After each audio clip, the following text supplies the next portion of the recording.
all these are these little tiny cutscenes that are there. The game is still live in. You can actually shoot people in those little cutscenes.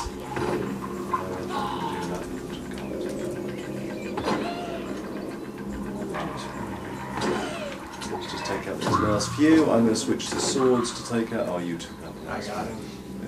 Yeah. So he would get an extra bonus for getting the last person. So that's a combat situation with 2 players, which I'm incredibly proud about. And this co-op is going to be such a big thing. Anyway, let's stop doing fighting and let's go and meet my family.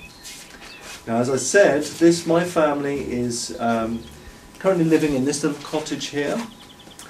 When I first met my husband, I only owned a little house, a little tiny hovel in the slums of Bowerstone, and I've used my money to buy a better place and move my family in here. They 100% rely upon me for money. If I don't get money, they will starve. This game allows you to do some pretty horrible things. And one of the most horrible things that you can do, I can't show you, but I can talk about, is if your son or daughter is really hungry, they'll come up to you and say, "Daddy, I'm really hungry." You are completely free to take out a huge apple pie and eat it in front of your half-starving child and see what that child will do. And let's go and meet my son now. As I said, they're in here. I haven't been here for about 6 months, so it could be quite an emotional reunion. Mom. There he is. That's my son there. He's growing up. You will see him grow up through this game. Well, he'd never come back. Don't ever leave us all alone. Well, Hey, I'm going to be an adventurer when I grow up. And I'll have a dog just like you. you've got to say. Dad, you lied. Mum didn't run off with a troll. See? So now let's go and meet my husband. So that's a pretty nice reunion. Now, unfortunately, my husband I was starting to wonder if you were still alive. is a little bit of a nag. And this is, Josh and I was rehearsing this.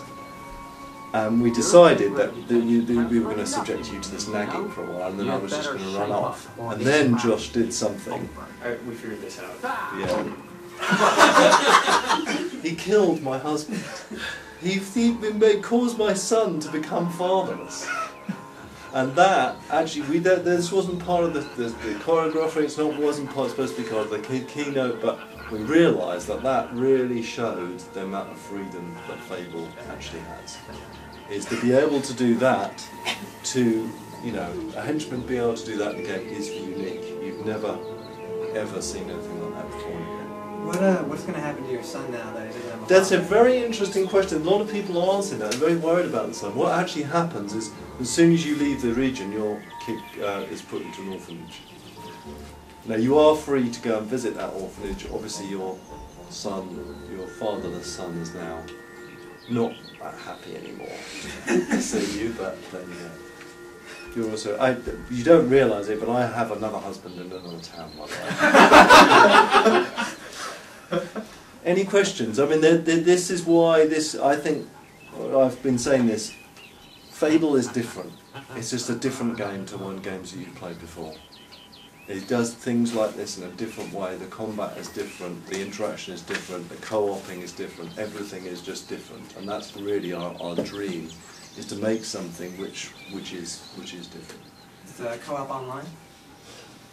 I said I was keeping something up my sleeve, so I'm not. I'm telling you about couch co-op.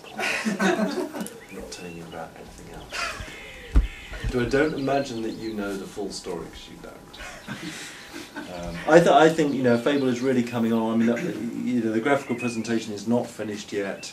There's still layers of quality to go on the top, but I think the team has done a fantastic job. If we just go inside this house here, the very fact that you have the freedom to go inside houses and they're fully visually realised, I think is really, really cool. And the world is still going on outside, and that is, again, that's a real real uniqueness. Is there any kind of item trading you can do in co-op so that I can take clothes from her house and bring them into my You game? you can gift. The only way you can get items out of people's worlds, but you the owner has to gift them.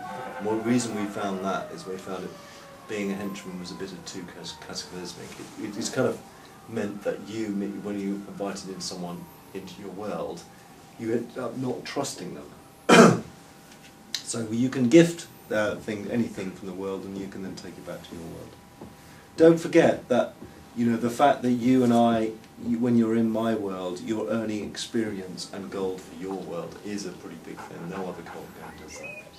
And then, if I say like your woman character is mostly good and my character I bring in is evil, Yes. how are people going to react to this? Do they react based on the main character, or?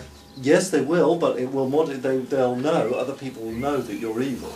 Okay. And they'll be a bit suspicious of you hanging around with an evil person. So remember, everything you do, every little action makes a difference to your character. We're not going to overplay that, by the way, because what we don't want to do is discourage you. Incidentally, Fable 2, totally free roaming world. Every fence you can jump over, every cliff you can jump off. It looks like a place you can get to, you can get to it. Every building that you see, whether it be this house or this windmill, you can buy.